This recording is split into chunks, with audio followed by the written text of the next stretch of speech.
इस वीडियो के अंदर चैप्टर नंबर 13 का लेक्चर नंबर 3 में हम लोग स्टार्ट करने वाले हैं intercepts made by a line on axis से।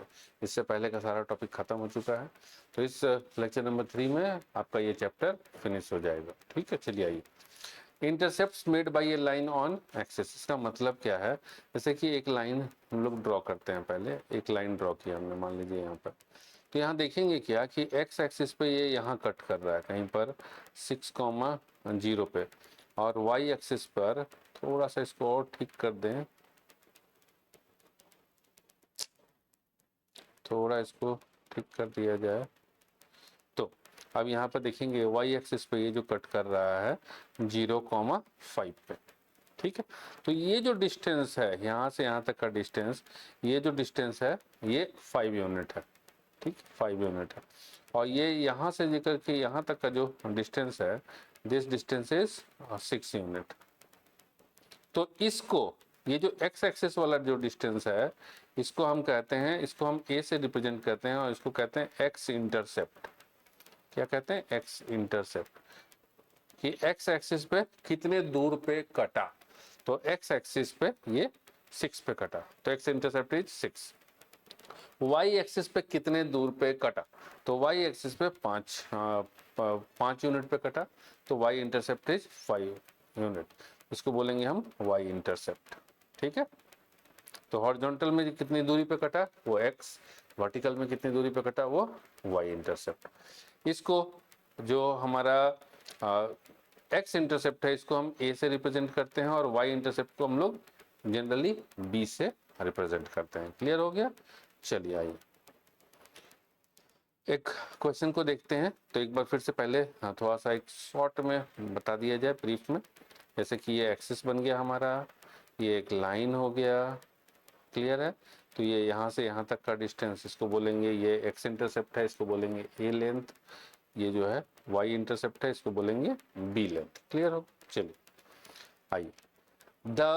ये अप्रैल 2025 OSS question paper code OSS में ये क्वेश्चन आया था। ये 2 नंबर का, 1 नंबर का क्वेश्चन था। क्वेश्चन नंबर 2 के अंदर the x and y intercept made by the line represented by 2x + 3y = 6 are respectively. तो कह रहा है क्या कि एक ये लाइन है 2x + 3y = 6, तो इसका x इंटरसेप्ट बताइए और y इंटरसेप्ट बताइए। ठीक है, तो हम लोग देखिए ऐसा करना है कि ये हमारे पास आ गया 2x + 3y = 6। तो अब यहाँ पर ध्यान देंगे कि ये जो हमारे पास पॉइंट है, ये जो कोऑर्डिनेट हो जाएगा, ये हो जाएगा 0, b, और ये जो पॉइंट हो जाएगा ये हो जाएगा a, 0। एक्स इंटरसेप्ट हो जाएगा ना, जो हमारा उसका कोऑर्डिनेट हो जाएगा a, 0, वाई इंटरसेप्ट का जो कोऑर्डिनेट हो जाएगा वो 0, b। डाल दीजिए इसको a का वैल्यू को पता लगाने के लिए। ये पॉइंट चूंकि इस लाइन के ऊपर है, तो इस इक्वेशन को सेटिस्फाई करेगा। हम डाल देंगे, हमको क्या पता लगाना है? एक्स और वाई दोनों पता लगाना है, तो हम डाल देंगे, है ना? ये वाला पॉइंट यहाँ पर डाल देंगे उठा करके। तो ये हो गया 2a + 3 × 0 = 6। क्लियर है? चलिए, इसको करने का एक दूसरा तरीका भी है, बट चूंकि हम इस चैप्टर के अंदर पढ़ रहे हैं तो हम इसको इस चैप्टर के अकॉर्डिंग ही डील करेंगे। दूसरे चैप्टर का चीज इसमें अभी नहीं घुसाया जाएगा। क्लियर है? So this implies 2a = 6, so this implies a = 6/2, मतलब a = 3 आ गया। क्लियर? अब b की वैल्यू क्या होगी उसको निकालने के लिए, ये पॉइंट भी हमारा क्या है कि ये पॉइंट भी हमारा इस लाइन के ऊपर एग्जिस्ट है, तो इस पॉइंट को यहाँ, इसकी वैल्यू यहाँ डाल देंगे। तो यहाँ पे हो जाएगा 2 × 0 + 3b = 6, so this implies 3b = 6, so this implies b = 2। तो हमारा आ गया a, b = 3, 2, है एक्स इंटरसेप्ट 3 और वाई इंटरसेप्ट 2 आ गया। ऑप्शन नंबर जो है ये हमारा करेक्ट ऑप्शन है। अब इसमें एक चीज और ध्यान दीजिए कि अगर हमको एक्स इंटरसेप्ट निकालना है, क्या निकालना है? X intercept. तो हम क्या करेंगे, इक्वेशन में y = 0 डाल देंगे। ठीक है, यहाँ पर सीधा सीधा y इक्वल टू 0 डाल दिए ना, यहाँ y इक्वल टू 0 डाल दीजिए, तो 2x की वैल्यू 6, तो x की वैल्यू 3 आ जाएगी। ये हमारा x इंटरसेप्ट निकल जाएगा। अगर हमको y इंटरसेप्ट निकालना है तो उस केस में हम क्या करेंगे, x इंटरसेप्ट के केस में y इक्वल टू 0 डालेंगे, x इंटरसेप्ट के केस में, y इंटरसेप्ट के केस में देखिए ये निकालना ना, ये वाला, तो क्या करते हैं x इक्वल टू 0 डाल देते हैं, पुट x इक्वल टू 0। ठीक है, तो कई बार क्या है कि दिमाग में वो चीज़ याद नहीं रहता, लेकिन ये तो याद रहेगा ना कि ये जो पॉइंट है, ये पॉइंट इस लाइन के ऊपर है, उठा के डाल देंगे, निकाल लेंगे ए और बी की वैल्यू। चलो नोट करिए, a line which passes through origin makes no intercept on axes. अब एक लाइन है जो ओरिजिन से, जैसे कि ये लाइन है यहाँ से पास कर रहा है, लेकिन अगर इसी लाइन को उठा करके अगर हम लोग यहाँ से इसको अगर हम ओरिजिन से पास करा देते हैं तो देखिए कोई इंटरसेप्ट है ही नहीं। तो अगर कोई लाइन ओरिजिन से पास कर रही है तो उसका कोई इंटरसेप्ट नहीं होगा। ठीक है, a horizontal line has no x intercept and vertical line has no y intercept। तो अगर एक horizontal line हम खींच देते हैं यहाँ से, ठीक है, तो ये y एक्सिस को कट कर रहा है, तो y intercept is equal to, ये हो गया 6, b इक्वल टू 6, ये तो b है ही नहीं, x इंटरसेप्ट है ही नहीं। अब एक हम लोग वर्टिकल लाइन खींच देते हैं, वर्टिकल लाइन ड्रॉ कर देते हैं। ठीक है, तो ये देखेंगे अगर ये हमने वर्टिकल लाइन ड्रॉ किया तो इस लाइन का देखेंगे, सो दिस इज, ये जो लेंथ है यहाँ से यहाँ तक का, इसका x इंटरसेप्ट है, y वाला है ही नहीं, है ना, a इज इक्वल टू -6। तो अगर कोई लाइन हॉरिजॉन्टल है, हॉरिजॉन्टल लाइन है तो उसका x इंटरसेप्ट नहीं होगा, अगर कोई वर्टिकल लाइन है तो उसका y इंटरसेप्ट नहीं होगा।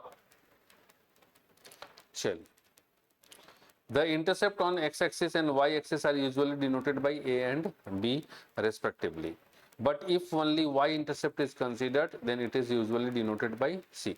इसका मतलब है कि अगर हम एक लेते हैं लाइन, ये हमने लाइन लिया और हमारे इक्वेशन में है कि x इंटरसेप्ट भी पता लगाइए, y इंटरसेप्ट भी पता लगाइए, तो x इंटरसेप्ट हो जाएगा a, ये वाली लेंथ यहाँ से लेकर के यहाँ तक की, और y इंटरसेप्ट हो जाएगा यहाँ से लेकर के यहाँ तक का लेंथ, ये हो जाएगा b।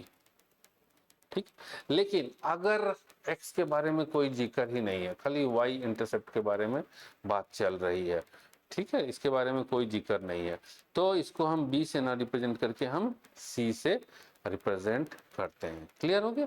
अगर दोनों के बारे में बात हो रही है, x और y दोनों के बारे में बात हो रही है, तो x को a से, y इंटरसेप्ट को b से रिप्रेजेंट करेंगे। अगर x के बारे में बात नहीं हो रही है, ओनली y के बारे में बात हो रही है, तो y इंटरसेप्ट को हम c से रिप्रेजेंट करेंगे। चलो आइए क्वेश्चन देखें हम लोग।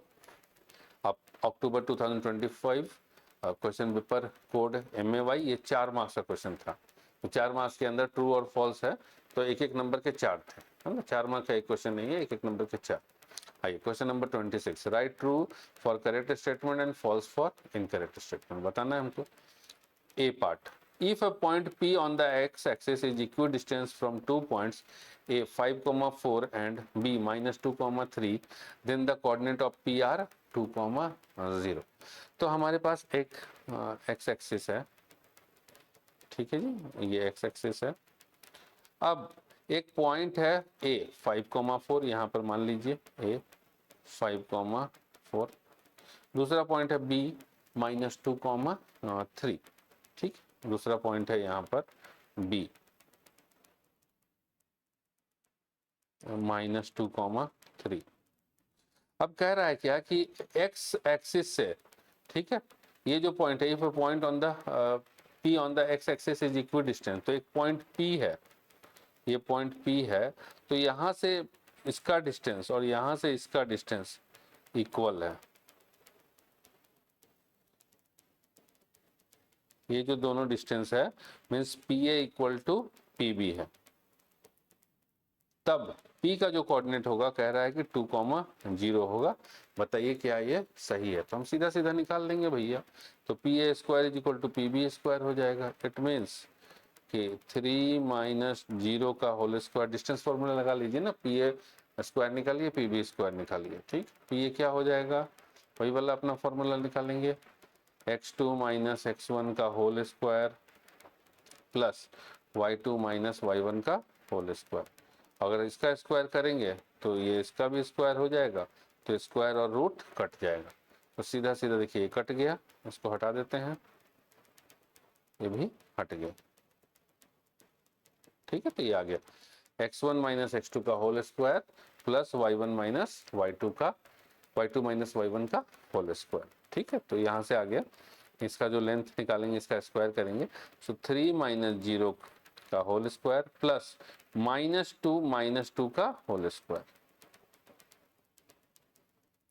And this should be is equal to, ठीक है, ये जो है बराबर होना चाहिए पी बी के स्क्वायर। तो पहले पी ए निकालते हैं ना, पहले पी ए स्क्वायर निकालते हैं, पी ए स्क्वायर निकालते हैं, तो ये आ गया हमारे पास 3 का स्क्वायर प्लस 4 का स्क्वायर या फिर -4 का स्क्वायर, तो 9 प्लस 16 25। अब पी बी का स्क्वायर निकालते हैं, पी बी का square is equal to 4 minus 0 का होल स्क्वायर, तो 4 माइनस 0 का होल स्क्वायर इज 4 स्क्वायर, पूरा ही लिख देते हैं आपके लिए, प्लस 5 माइनस 2 का होल स्क्वायर, तो ये हो गया 4 स्क्वायर प्लस 3 स्क्वायर, तो ये हो गया हमारे पास 16 प्लस 9 इक्वल टू 25। तो देख रहे हैं कि P A square is equal to P B square आ गया, मतलब सही है भैया, ये जो पॉइंट है यहाँ से इसका डिस्टेंस और यहाँ से इसका डिस्टेंस बराबर है, तो ये स्टेटमेंट जो है हमारा ट्रू है। चलिए नेक्स्ट क्वेश्चन पे आइए। A line makes intercept 3 and 4 on the x-axis and y-axis respectively. The equation of the line is 3x plus 4y equal to 12। तो एक लाइन है जो x एक्सिस पे 3 इंटरसेप्ट, y एक्सिस पे 4 इंटरसेप्ट बना रहा है, तो कह रहा है कि इक्वेशन ये होगा। चेक कर लेते हैं, ये लाइन है हमारे पास 3x plus 4y equal to 12, है ना। तो x इंटरसेप्ट के लिए हम क्या करते हैं, हम y इक्वल टू 0 डालते हैं। ठीक है, डालिए, तो this implies 3x plus 4 into 0 is equal to 12, so this implies 3x equal to 12, so x equal to 4। तो भाई हमारे पास x इंटरसेप्ट आ गया 4, ठीक, a की वैल्यू 4 आ गई, तो ये तो कह रहा है कि a की वैल्यू x इंटरसेप्ट इज 3, गलत है। ठीक है, so this statement is false. अब दूसरा b का क्यों निकालेंगे हमने x का निकाल लिया, 4 आया, x का कह रहा है 3 है, तो हम b का फिर क्यों निकालेंगे, टेस्ट करने की जरूरत ही नहीं भैया। एक पूरा स्टेटमेंट है, एक स्टेटमेंट में 2 हिस्से हैं, तो एक गलत हो गया तो पूरा स्टेटमेंट ही गलत हो गया ना। ठीक है, चल नेक्स्ट है, the points a 3, -2, b 6, 1, c 3, 4 and d 0, 1 are vertices of a square. तो ये जो पॉइंट है ये कह रहा है कि स्क्वायर का वर्टिसेस है, कैसे चेक करेंगे, देखिए कह रहा है कि ये एक, अच्छा स्क्वायर नहीं बना, एक रेक्टेंगल बन गया, स्क्वायर बनाते हैं, ये रहा, तो कह रहा है ये स्क्वायर का वर्टिसेस है, तो कैसे चेक होगा, देखिए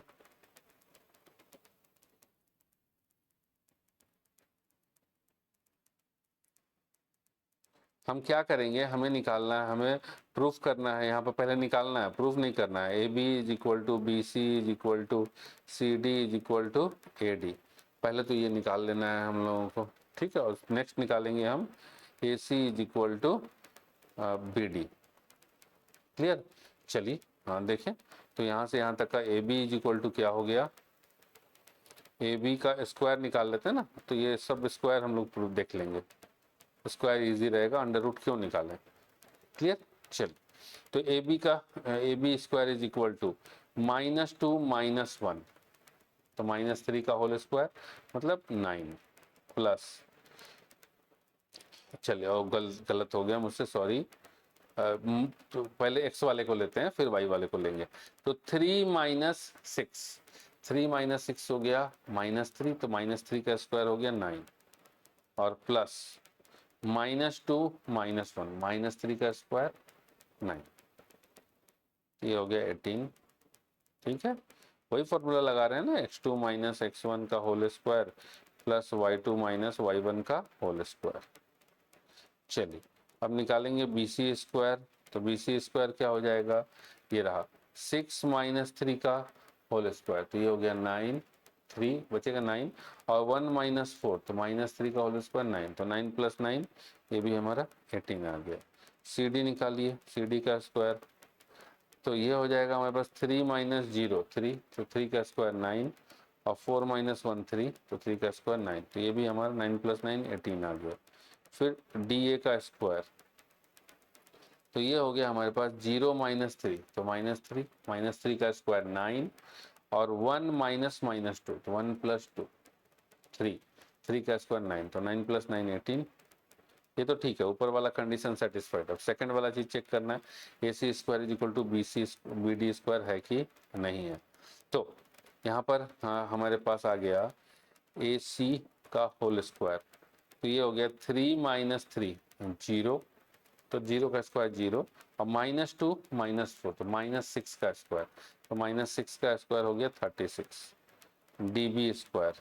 सो this is equal to 0 minus 6, ठीक है, तो 0 माइनस 6 हो गया माइनस 6 का स्क्वायर, ये हो गया 36, और प्लस 1 माइनस 1, तो 1 माइनस 1 होता है 0। क्लियर है, यहाँ आ गया A C square is equal to D B square, ये वाला कंडीशन भी हमारा सेटिस्फाई हो गया। अब दोनों कंडीशन सेटिस्फाई हो गया, तो ये जो स्टेटमेंट है, मतलब कि ये जो पॉइंट्स हैं वो वर्टिसेस है स्क्वायर का, ये स्टेटमेंट हमारा ट्रू है। चलिए नेक्स्ट क्वेश्चन है D part, if the points -2, -3, 8, 3 and a, -2 are collinear then a is equal to -3। तो हमारे पास 3 पॉइंट है, ये पॉइंट है a, ये पॉइंट है b, ये पॉइंट है c। तो अगर हम जानते हैं कि अगर पॉइंट कोलिनियर होगा तो जो वो ट्राइंगल फॉर्म नहीं करेगा, इट मीन्स कि अगर ट्राइंगल फॉर्म नहीं करेगा तो area of triangle A B C equal to 0 आएगा।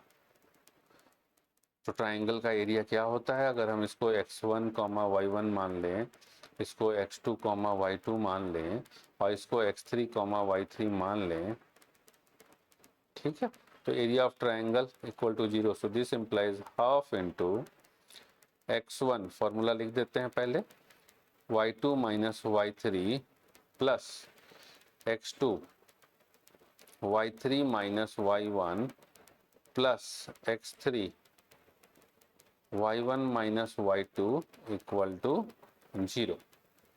सो दिस इम्प्लाइज, ठीक है, अब यहाँ पर भी 2 से मल्टीप्लाई कर दीजिए, यहाँ से भी 2 से मल्टीप्लाई कर दीजिए, तो 0 का 0 ही रहेगा, ये कट के 1 हो जाएगा, मतलब ये खत्म हो गया, ये वाला पार्ट खत्म हो गया।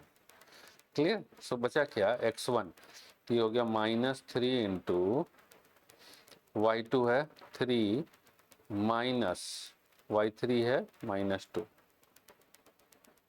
प्लस x2 है 8 और y3 है हमारे पास -2 माइनस y1 है -3 प्लस x3 है हमारे पास a और y1 है हमारे पास -3 और y3 है 3 and this is equal to 0. So this implies -3 into नहीं सॉरी, x1 में -3 नहीं होगा, यहाँ पे -2 होगा, -2 होगा, -2, तो -2 into 3 plus 2 plus 8 into -2 plus 3 plus a into -3 is equal to 0। Clear है।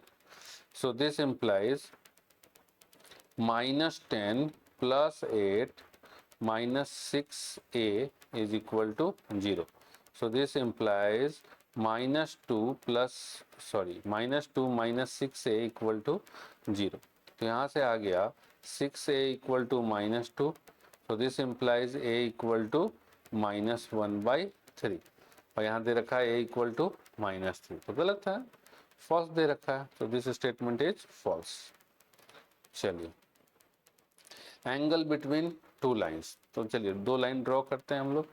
एक लाइन ये रहा और एक लाइन हम लोग ऐसे ले लेते हैं, ये रहा। तब देखिए ये जो लाइन है ये L1 लाइन है, ये L2 लाइन है, इसका स्लोप मान लीजिए M1 है, इसका स्लोप मान लीजिए M2 है।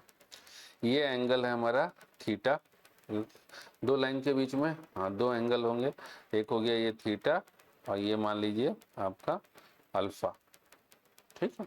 तो ये छोटा वाला एंगल है, एक छोटा होगा एक बड़ा होगा, होगा ना। ये पूरा का पूरा 180 डिग्री है, तो ये हो गया एक छोटा एंगल, ये हो गया दोनों के बीच में बड़ा एंगल। ये भी है ना, ये angle between line L1 and L2, ये भी है angle between line L1 and L2 इस वाले के साथ, क्लियर। तो दोनों ही ये रहा L1 L2, ये रहा, ये भी एंगल है, तो एक छोटा एंगल होगा एक बड़ा एंगल होगा, क्लियर हो गया। तो अगर 90 डिग्री पे है लाइन, देखिए अगर 90 डिग्री पे है तो सभी 90 डिग्री पे होंगे, ऑल एंगल्स आर इक्वल, कोई छोटा बड़ा नहीं होगा। तो ये जो एप्लीकेबल तभी होगा जब lines are not perpendicular, clear. चलो तो ये जो हमारे पास एंगल है हम कहेंगे tan theta is equal to, tan theta हमारा हमेशा ही पॉजिटिव होगा, so tan theta is equal to mod M1 minus M2 divided by 1 plus M1 into M2। M1 M2 क्या है, स्लोप है, ठीक है। और tan alpha is equal to minus of tan theta, जो tan थीटा का value आएगा उसके सामने माइनस साइन लगा देंगे, काम खत्म, ठीक है। जैसे कि देखिए इसका दो वैल्यू आएगा, एक प्लस एक माइनस, तो प्लस वाला हो जाएगा छोटा एंगल, हम जानते हैं ना। देखिए जो एंगल बिटवीन टू लाइंस क्या होगा, एक एंगल होगा जैसे थीटा है ये लेस देन 90 डिग्री है, तो tan थीटा जो क्या होता है, पॉजिटिव होता है, tan theta is equal to positive. अगर थीटा जो है 90 डिग्री से कम है तो tan थीटा पॉजिटिव होगा, और अल्फा जो है वो ग्रेटर देन 90 डिग्री है। तो अगर हम जानते हैं कि कोई भी एंगल 90 डिग्री से बड़ा है तो उसका tan जो है वो निगेटिव होगा, तो वही चीज़ तो है कि निकालना इसी वैल्यू से है। इसका एक प्लस आएगा, जैसे देखिए एक होता है tan 45 डिग्री, ये होता है 1, और एक होता है tan 135 डिग्री, ये होता है -1। तो 45 और 135 को जब प्लस कीजिएगा तो 180 आएगा, तो है ना यहाँ पर थीटा प्लस अल्फा को जब प्लस कीजिएगा तो 180 आएगा, क्लियर। एक छोटा वाला एंगल हो गया, एक बड़ा वाला एंगल हो, छोटा वाले के लिए पॉजिटिव होगा वैल्यू tan का, बड़े वाले के लिए tan का वैल्यू निगेटिव होगा। आइए अब निकालते हैं हम लोग। Find the acute and obtuse angle between the lines whose slopes are, slope दिया हुआ है, अब हमको एंगल निकालना है। तो आइए इसको मान लेते हैं हम M1, इसको मान लेते हैं हम M2। तो tan theta is equal to formula M1 minus M2 divided by 1 plus M1 into M2। So this is equal to, है ना, थीटा जो है वो छोटा वाला angle, clear, theta is small angle. So तो ये हो गया हमारे पास 3/4 minus 1/7 divided by 1 plus 3/4 into -1/7, इसको मॉड में रख दीजिए। चलो so this is equal to, again mod में, ये हमने मॉड में रख दिया, यहाँ ऊपर में आ गया 28, 21 7 इंटू ये आ गया नीचे दोनों का एलसीएम 28, और ये 7 इंटू 3 21 माइनस ये रहा, तो माइनस माइनस प्लस हो गया, +4, नीचे आ गया हमारे पास 28 और यहाँ आ गया 28 माइनस 3, 28 कट गया तो क्या आ गया 25/25, तो ये आ गया 1, ठीक है। तो tan theta is equal to 1, so theta is equal to 45 degree, क्योंकि अगर tan theta is equal to 1 है तो theta is equal to 45 degree. तो जो ये हो गया acute angle theta is equal to 45 degree. Obtuse angle क्या होगा, एंगल क्या हो जाएगा so this is equal to, हमने कहा ना दोनों एंगल का सम 180 डिग्री होता है, तो obtuse angle is equal to 180 degree minus theta, है ना, ये alpha. So this is equal to 180 degree minus 45 degree, तो ये आ गया 135 डिग्री। तो ये हमारा ऑब्ट्यूस एंगल निकल के आ गया। तो एक चीज यहाँ पे देखिए, theta plus alpha is equal to 180 degree. Clear? चलिए next,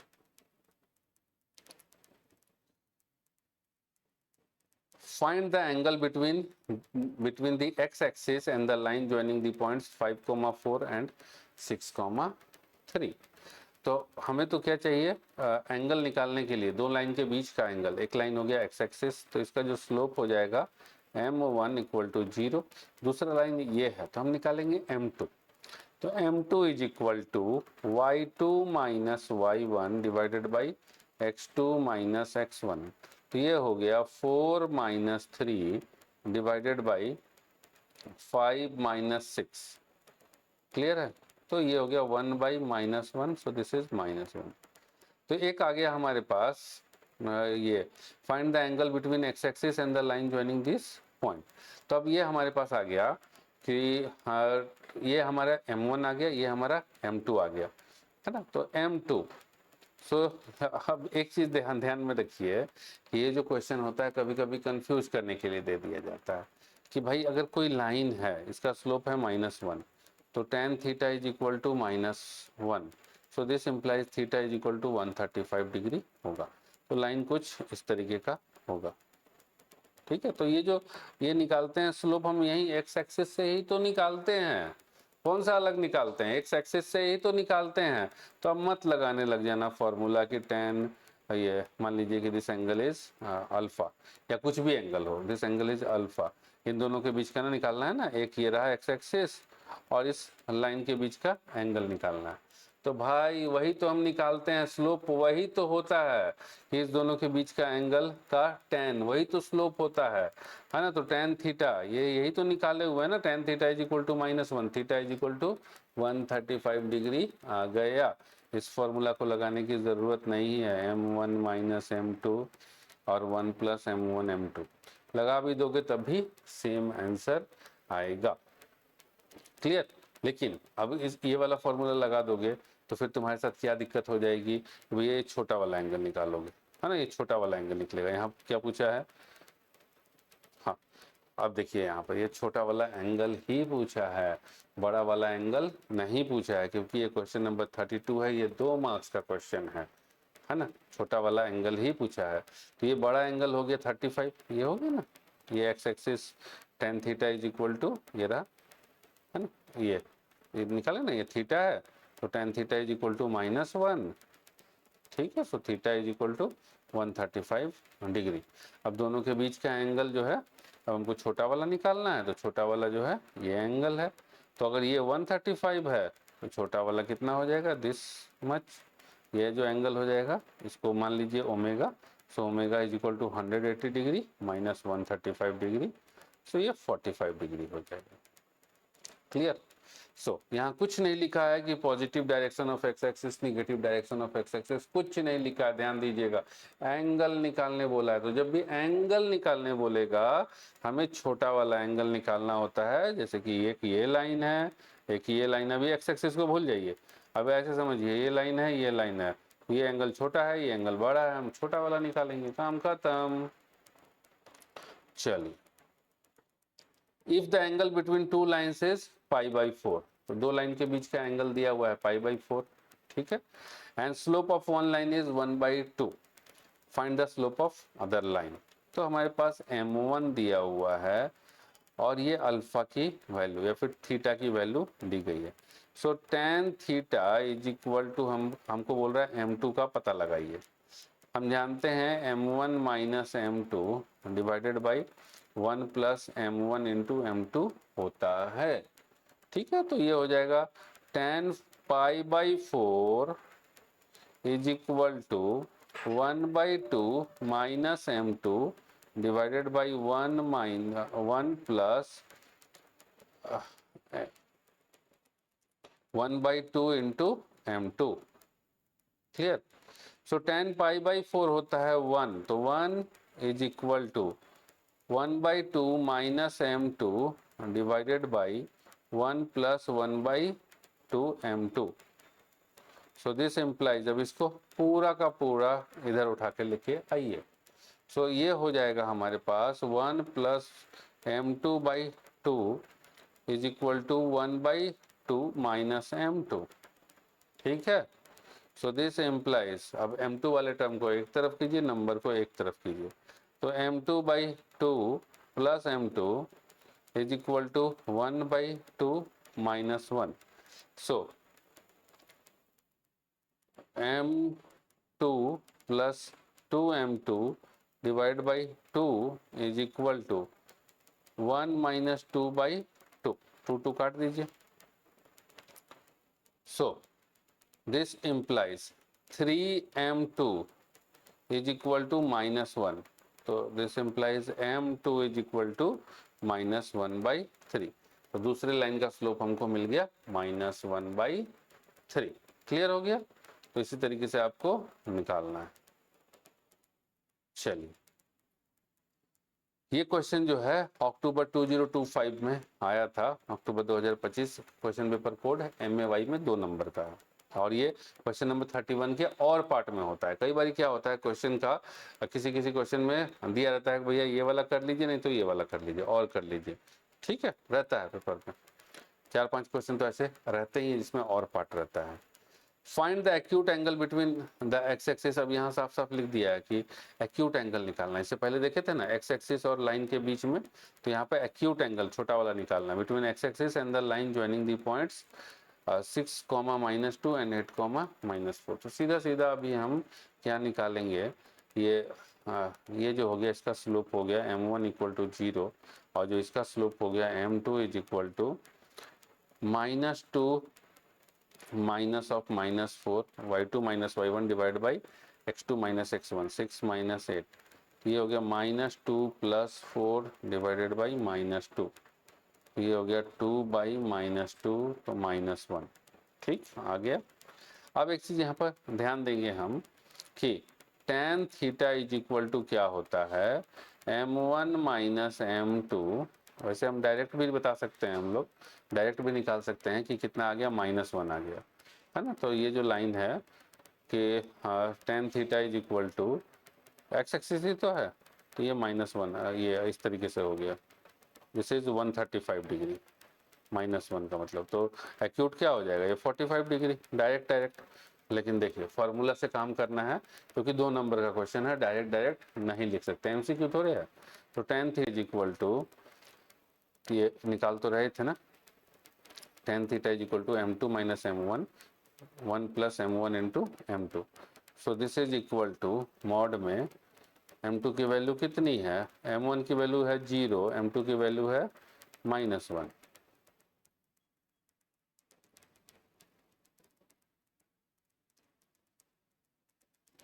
0 into -1, so this is equal to 1 divided by 1, तो ये आ गया 1। tan theta is equal to 1, so theta is equal to 45 degree acute angle.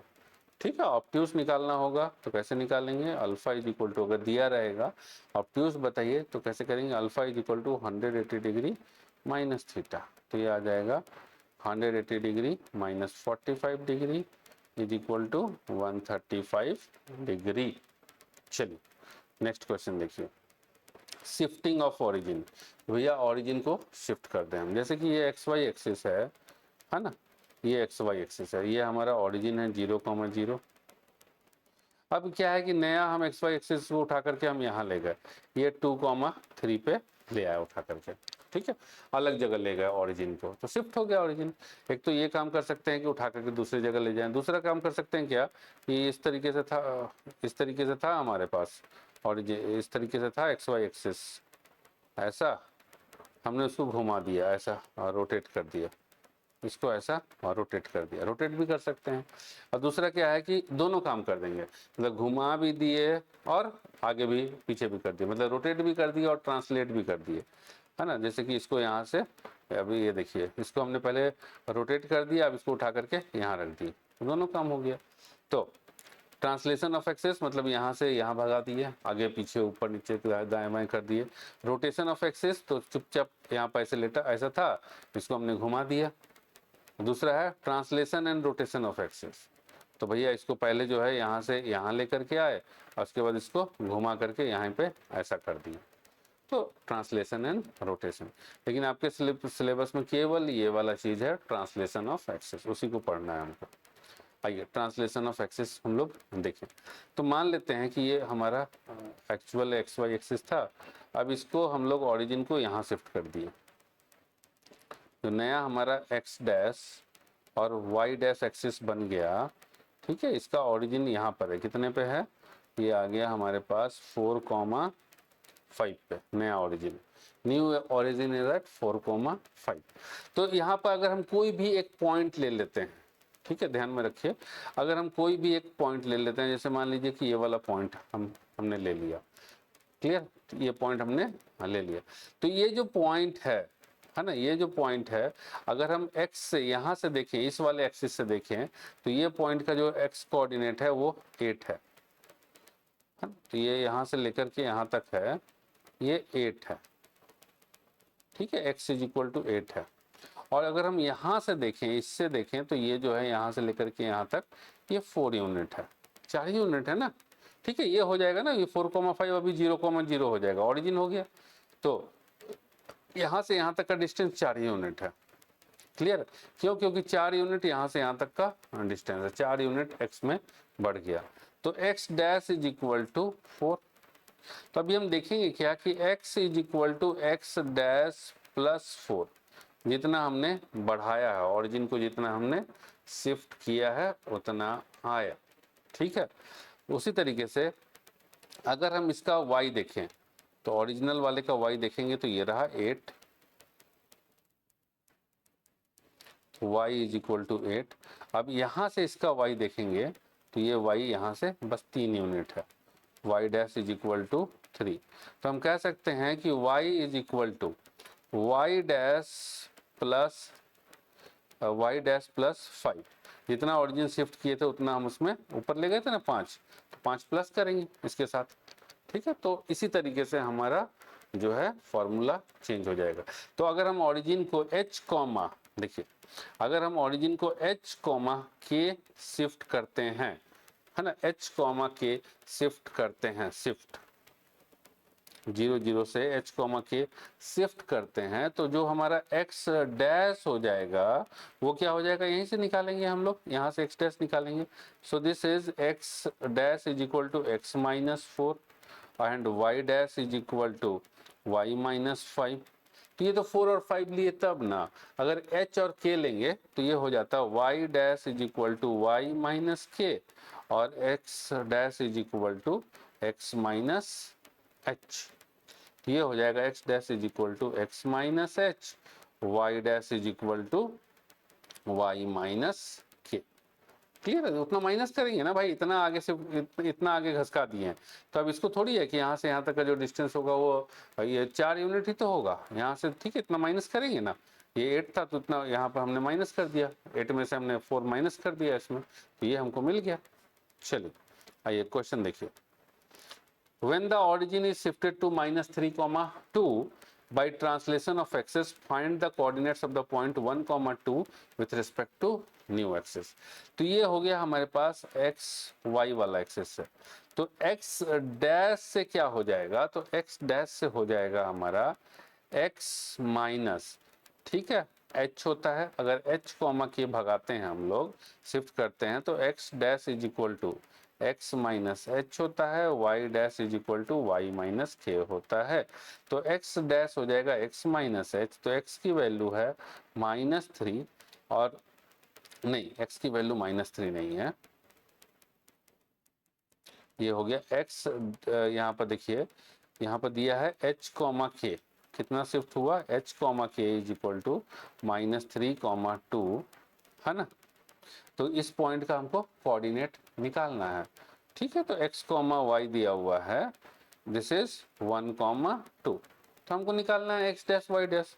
तो x dash comma y dash is equal to x dash क्या हो जाएगा x minus h, y dash क्या हो जाएगा वाई माइनस के। तो ये हो जाएगा हमारे पास 1 माइनस माइनस 3 और वाई हो जाएगा, है ना, ये हो गया हमारे पास एक्स। रुक जाइए,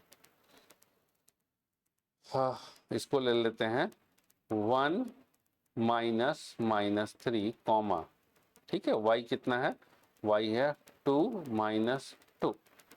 तो ये हो गया हमारे पास 1 प्लस 3, 1 प्लस 3 4, 4 कॉमा 0। तो जो नया हमारा हो जाएगा, नया हमारा क्या हो गया, एक्स डैश वाई डैश में क्या हो जाएगा 4 कॉमा 0। क्लियर हो गया।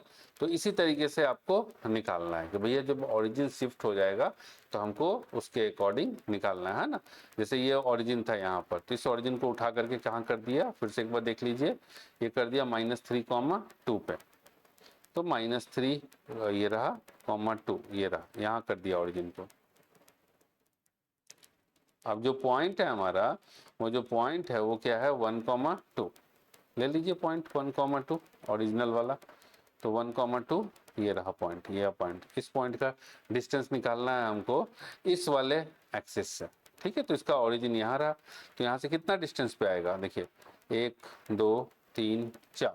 तो एक्स एक्सिस इज 4 यूनिट, ये रहा 4, और ये एक्स एक्सिस के ऊपर ही है तो इसका वाई कोऑर्डिनेट 0 हो जाएगा। तो 0 हो गया। क्लियर है ना। चलिए नेक्स्ट, अक्टूबर 2025 MAY क्वेश्चन पेपर कोड में आया, 2 नंबर का ये क्वेश्चन है। When the origin is shifted to point 3, -6 by translation of axis, then find the translated equation of the line 4x + y - 2 = 0। तो अब ये जो है हमारा क्या हो गया, x डैश होता है x minus H, y dash होता है y माइनस के, और h और k की वैल्यू दे रखी है 3, -6। एक्स वाई में इक्वेशन ये रहा 4x + y - 2 = 0। तो हम क्या करेंगे, हम x की जगह रख देंगे x dash plus h is equal to x, और यहाँ से आ गया y is equal to y dash plus k, रख देंगे, ये वाला वैल्यू डाल दो। हमको x डैश और y डैश में चाहिए ना, नए एक्सिस के हिसाब से चाहिए। सो दिस इम्प्लाइज 4 इंटू, ठीक है, x डैश प्लस h की वैल्यू कितनी है 3, प्लस y की जगह रखेंगे y डैश, पहले एक बार पूरा लिख देते हैं फिर इसको डाल देंगे। This implies 4 into x dash plus h plus y dash plus k -2 = 0। So this implies 4 into x dash plus h की वैल्यू कितनी है, तो h की वैल्यू 3 है, 3 प्लस y डैश k की वैल्यू है -6 - 2 = 0। तो ये हो जाएगा 4x dash plus 12 plus y dash -8 = 0। तो ये आ गया हमारे पास 4x dash plus y dash plus 4 = 0। तो ये आ गया हमारा नया equation with respect to the shifted origin. ठीक है, तो बस यहीं तक था। तो हमने पूरा जो है थ्योरी कवर कर लिया, पूरा PYQ आपको करवा दिया लेटेस्ट तक। बस इसके बियॉन्ड आपको कुछ भी एक्स्ट्रा करने की ज़रूरत नहीं है, बस खाली प्रैक्टिस करना है। वो करना है आपको कि मार्किंग स्कीम के अकॉर्डिंग लिखना कैसे है। अगर मार्किंग स्कीम के अकॉर्डिंग आंसर को सॉल्व करने नहीं आएगा, MCQ में तो टिक मार्क करिएगा, लेकिन जो सब्जेक्टिव क्वेश्चन है उसको मार्किंग स्कीम के अकॉर्डिंग सॉल्व करना होता है। तो वो चीज़ जो है उस PDF को जरूर देख लीजिएगा, और एक वीडियो भी हमने बताया हुआ है कि आंसर कैसे राइट करना है, उसको भी जरूर देख लीजिएगा। चलिए थैंक यू, मिलते हैं हम लोग नेक्स्ट चैप्टर में।